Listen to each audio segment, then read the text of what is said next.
I've been in the league for a few years, and I kind of expected it. I knew exactly what was coming and Mouse's style. So, we're going to look to benefit off this week and really use it to maybe simulate a game later tonight. Well, just talk to me about how impressed you are by this team this season and the battle you guys have put on. Yeah, I mean, game in and game out, I think we've given our best effort, and that's exactly what we're going to do heading into the stretch here for the playoffs. Talked about being impressed with this team. Now, how shocked, surprised when you look back at the off season when you guys were building and people were saying, "Hey, you know what?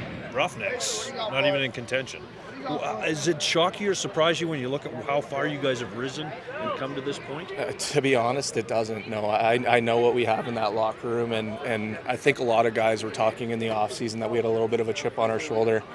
Curtis Dixon, Dane Dobie, those guys are great players, but in losing some of those guys, you have 15, 20 shots a game that free up, and maybe the ball gets shared a little bit more. So I know that we bolstered our back end a little bit. Delbs is having an MVP type season, and that's what we knew we were going to get coming into this year. So to answer your question, no, we weren't that surprised. Built from the back end. That's what Bordy says. Yep.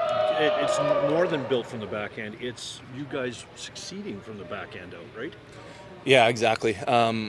I think we knew coming into this year we were going to have to get a few goals in transition, and I think we've done a pretty good job of that so far, starting with Delbs getting the outlets and stuff like that. So, if it helps to take some of the strain off our offense, we're happy to help.